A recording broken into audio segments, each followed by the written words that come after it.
YouTube के सभी दर्शकों को मेरा नमस्कार। आप सभी को राधे राधे, जय श्री कृष्ण। क्लास नंबर 79 में आप सभी का एक बार फिर से स्वागत है।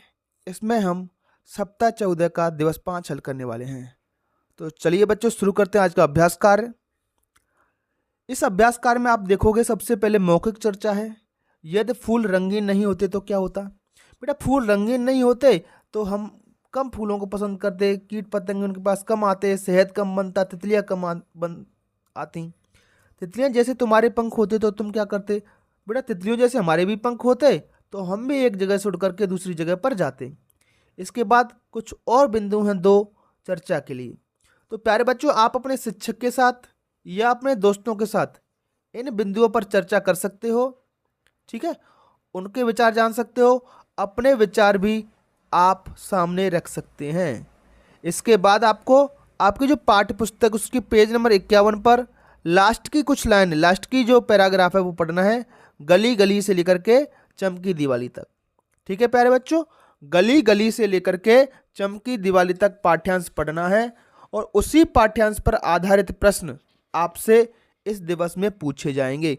मैं फिर से आपको बता देता हूँ, गली गली से लेकर के, यहाँ से ये लिखिए बेटा, ये यहां से लेकर के पढ़ना है। गली गली में चहल पहल है, मचा हुआ है धूम धड़ाका, यहां से अंत तक पढ़ना है। लिए मिठाई कोई आता, कोई लाता बम फटाका। तो पाठ पढ़ लोगे प्यारे बच्चों आप, और इसी पर आधारित प्रश्न आपसे पूछे जाएंगे। देखो जरा क्या प्रश्न पूछा गया है।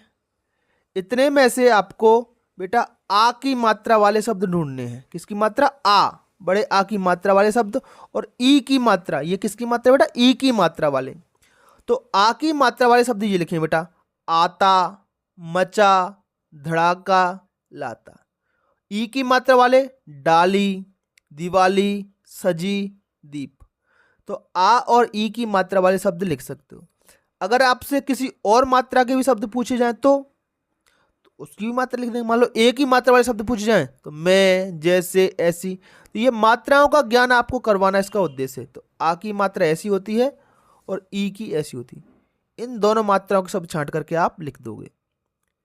प्रश्न क्रमांक 2, पाठ्यांश में आए अपनी पसंद के कोई दो शब्द लिखकर उन पर वाक्य बनाइए। पाठ्यांश पढ़ेंगे बेटा, उसमें शब्द आया फटाका। तो फटाका पे आप वाक्य बना दो। बच्चे फटाका खरीद रहे हैं, बच्चे फटाका चला रहे हैं। ठीक है, मैंने पटाखे खरीदे, इस तरीके से। अगला शब्द हमने ढूंढ के रखा है, अपनी मर्जी से शब्द ढूंढना है और उसी पर वाक्य बनाना है। अगला शब्द है मिठाई। तो सब एक दूसरे को मिठाई बांट रहे हैं, मेरी माँ मिठाइयाँ बना रही हैं, मैं मिठाई खा रहा हूँ। इस तरीके से आप वाक्य बना सकते हो। इसके बाद है प्रश्न क्रमांक 3, दीपावली पर चारों तरफ इतनी अधिक चहल पहल क्यों हो रही है? तो आपको बताना बेटा, इतनी चहल पहल भीड़ भाड़ क्यों है दीपावली पर, सब लोग खुश क्यों हैं? तो इसका आंसर होगा बेटा, दीपावली पर कोई मिठाई ला रहा है, कोई बम पटाखा ला रहा है, कोई दीपमालाएं सजा रहा है, इसलिए चारों तरफ अधिक चहल पहल है। ठीक है, तो चहल पहल क्यों है? कोई पटाखे ला रहा है, कोई मिठाई ला रहा है, कोई दीपमालाएं सजा रहा है। तो इधर से उधर लोग आ रहे हैं, जा रहे हैं, इसलिए चहल पहल बहुत है। प्रश्न क्रमांक 4, हमें बम पटाखे चलाते समय क्या क्या सावधानियां रखनी चाहिए? बेटा सावधानियों पे हमारी चर्चा पिछले दिवसों में भी हो चुकी है। तो पहली सावधानी तो बेटा यही है कि आतिशबाजी बड़ों के साथ में करें। आतिशबाजी हमेशा बड़ों के साथ में करें। ठीक, इसको आप हमेशा याद रखोगे, हमेशा बड़ों के साथ में करें। ठीक, यह सावधानी आपको अवश्य रखनी है। अगले प्रश्न की तरफ बढ़ते हैं प्यारे बच्चों, जहां पर आपको शब्द वाक्य पठन या लेखन गतिविधि से संबंधित कार्य करवाया जा रहा है। इनमें आपको योजक चिन्ह लगाना है ना, योजक चिन्ह। तो ये देख रेख, देखो देख रेख में क्या लगेगा? योजक चिन्ह लग जाएगा। नन्ही नन्ही में योजक चिन्ह लग जाएगा, धूम धड़ाका में लग जाएगा। ठीक है, बस इतने शब्दों में ही यहां पर योजक चिन्ह लगेगा। और कहीं योजक चिन्ह नहीं लगेगा। छोटा सा में भी लग जाएगा, आप लगाना चाहो तो छोटा सा, कैसा, छोटा सा। इन शब्दों को आप यहां पर लिख दोगे। प्रश्न क्रमांक 2, नीचे दी गई पंक्ति को पढ़ते हुए कविता के ऊपर की पंक्ति लिखिए। तो बेटा पेज नंबर 51 जो आपकी पाठ्य पुस्तक है भाषा भारती, वहाँ पर यहाँ ये लाइनें हैं, इनको देख करके वहाँ से आप यहाँ भर दोगे। ठीक है, इसको याद ही कर लो बेटा, अच्छा सा पाठ है, बाल सभा में भी ये पंक्ति आप सुना सकते हो। तो गली गली में चहल पहल है, और दूसरी लाइन है मचा हुआ है धूम धड़ाका, लिए मिठाई कोई आता कोई लाता बम पटाखा। 4 लाइनें बेटा, बहुत प्यारी सी। ठीक है, तो इसको आप भर दोगे। आगे बढ़ते हैं अगले प्रश्न की तरफ। धारा प्रवाह पठन है, गीतू अपनी माँ के साथ, कौन, गीतू अपनी माँ के साथ नानी जी के घर नरवर से अम्बा आई हुई है। तो के की जगह क्या कर लोगे आप, से लगा लो। ठीक है, नरवर से अम्बा आई हुई है, तो अम्बा उसकी नानी जी हैं। चारों तरफ बहुत चहल पहल देखकर उसने अपनी माँ से पूछा, माँ आज क्या है। आज मामा जी और आपने नए नए कपड़े क्यों पहने हैं। तो माँ ने बताया, देखो माँ की बात को, कही हुई बात को वैसा का वैसा ही बोल रहे हैं, तो ऐसे योजक चिन्ह लगाएं और इन्वर्टेड कॉमा के साथ शुरुआत करें। गीतू आज भाई बहनों का त्यौहार है। इस दिन सभी बहनें अपने अपने भाइयों को लंबी उम्र की कामना करते हुए उनकी कलाई पर राखी बांधती हैं। ठीक है, अब राखी बांध रही है माँ, कहाँ आई है, अपनी माँ के यहाँ पर, मतलब हमारी नानी के यहाँ पर गई है हमारी माँ। तो माँ गीतू से किस त्योहार के बारे में बात कर रही है। तो बेटा राखी बांधने की बात कर रही है, तो निश्चित ही वो त्यौहार कौन सा होगा बेटा, वो त्यौहार रक्षाबंधन ही रहा होगा, क्योंकि राखी तो हम कब बांधते हैं, रक्षाबंधन पर। भाई बहनों के कौन कौन से त्योहार मनाए जाते हैं, ये कब कब मनाए जाते हैं। तो बेटा भाई बहनों का त्योहार एक तो रक्षाबंधन हो गया, हिंदी का महीना होता है श्रावण मास में, सावन के महीने में मनाते हैं ये। अंग्रेजी का महीना कोई जुलाई या अगस्त चलता है उस वक्त। इसके बाद बेटा भाई दूज आती हैं, 2 भाई दूज आती हैं साल भर में, एक तो दिवाली के बाद दूसरा दिन, और एक होली के बाद दूसरा दिन।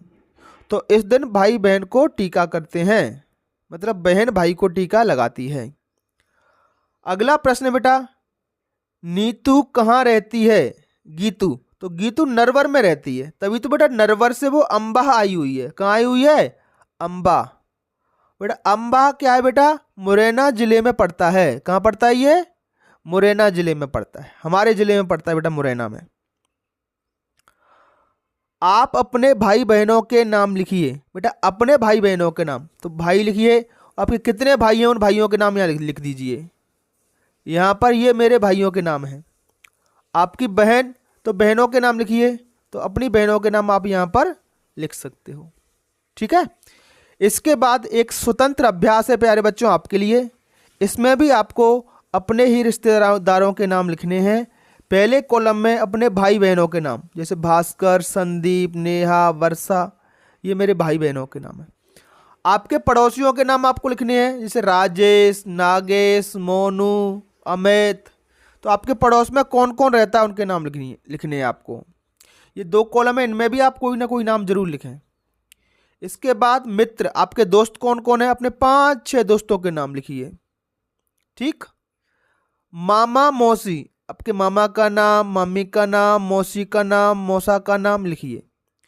आपके ताऊ चाचा बुआ के नाम, आपके चाचा के नाम लिखें, ताऊ के नाम लिखें, बुआ जी के नाम लिखें इनमें। ठीक है, तो ये सारे के सारे आपको कॉलम फिल करने हैं। अगला है बेटा एक साइन बोर्ड दिया गया है। जब आप कहीं बेटा रोड पर जाते हैं तो कभी कभी खम्भों पर इस तरीके से किलोमीटर के और जगहों के नाम लिखे हुए दिखेंगे, और इसके साथ में कुछ तीर इस तरीके से, देखो ये तीर बना हुआ है जयपुर आगरा की तरफ, मतलब इस रोड पर आप सामने की तरफ तीर बना हुआ है ना, तो सामने की तरफ जाओगे तो आपको जयपुर भी मिलेगा और आगरा भी मिलेगा। इससे हमें पता चलता है कौन सा शहर किस तरफ है। तो सीधा निशान लगा हुआ है बेटा, तो ऊपर की तरफ सीधे रोड पर चलते जाओगे तो 321 किलोमीटर दूर क्या मिलेगा आपको, जयपुर। 554 किलोमीटर दूर मिलेगा आगरा। ये इधर तीर बना हुआ है बेटा, दिख रहा है आपको, इस तरफ से, ये बाएं तरफ है, तीर किस तरफ है, बायां। तो जहां पर ये साइन बोर्ड लगा हुआ है, ये बोर्ड बना हुआ है, वहां से अगर आप बाएं मुड़ जाओगे तो आपको श्री गंगानगर शहर मिलेगा। कौन सा शहर मिलेगा, श्री गंगानगर, 242 किलोमीटर दूर। अगर साइन बोर्ड लगाए वहां से आप दाएं मुड़ जाओगे, इस तरफ, इस तीर की तरफ, ऐसे इस तरफ मुड़ोगे तो 261 किलोमीटर दूर आपको क्या मिलेगा, जोधपुर। तो बेटा सभी बच्चों को साइन बोर्ड इस तरीके से पढ़ना आना चाहिए। इसके बाद प्रश्न देखते हैं, साइन बोर्ड के अनुसार बाएं मुड़ने पर, बाएं मतलब इस तरफ, कौन सा शहर आएगा, साइन बोर्ड के स्थान से उस शहर की दूरी कितनी है। बेटा बाएं मुड़ने पर साइन बोर्ड में शहर आएगा श्री गंगानगर और उसकी दूरी है उस जगह से 242 किलोमीटर। प्रश्न क्रमांक 2, साइन बोर्ड के स्थान से सबसे अधिक दूरी पर कौन सा शहर है। तो सबसे अधिक दूरी पर बेटा 554 किलोमीटर दूर आगरा है। ठीक है, आगरे में बेटा एक प्रसिद्ध इमारत है, बहुत अच्छी इमारत है, जिसको देखने के लिए विदेश से, पूरे देश भर से लोग आते हैं, विदेशों से भी खूब सारे लोग आते हैं। उस इमारत का नाम आपको मुझे कमेंट बॉक्स में बताना है। विश्व के 7 आश्चर्य में उसका नाम है, 7 वंडर्स में भी उसका नाम आता है। ठीक है, और एक हिंट देता हूं, इसके साथ में हम द आर्टिकल का प्रयोग करते हैं। किसका प्रयोग करते हैं, द आर्टिकल का। तो इसका जवाब जिन बच्चों को आता है वो मुझे कमेंट बॉक्स में बताएंगे। अगले प्रश्न देखते हैं बेटा, साइन बोर्ड के अनुसार सीधे जाने पर, अगर हम सीधे जाएंगे तो 2 शहर हमको दिख रहे थे इस वाले तीर के साथ में, एक तो जयपुर और एक आगरा। ठीक है, इसके बाद बेटा श्रुतलेख है, तो आपके शिक्षक कुछ वाक्य या शब्द बोलेंगे, उनको आप यहाँ पर लिखोगे। तो आज की वीडियो में इतना ही। आपको हमारा वीडियो कैसा लगा, जाने से पहले हमारे चैनल को सब्सक्राइब जरूर करें और लाइक अवश्य करें। अपने दोस्तों के साथ इसको शेयर करें, ज़्यादा से ज़्यादा शिक्षक साथी अपने स्कूलों के ग्रुप में इसको शेयर करें ताकि अन्य स्कूलों तक भी ये वीडियो पहुंच सके। तो चलिए आज की क्लास में इतना ही, फिर मिलेंगे अगली क्लास में। तब तक के लिए आपका दिन शुभ हो। हैव ए नाइस डे और थैंक यू।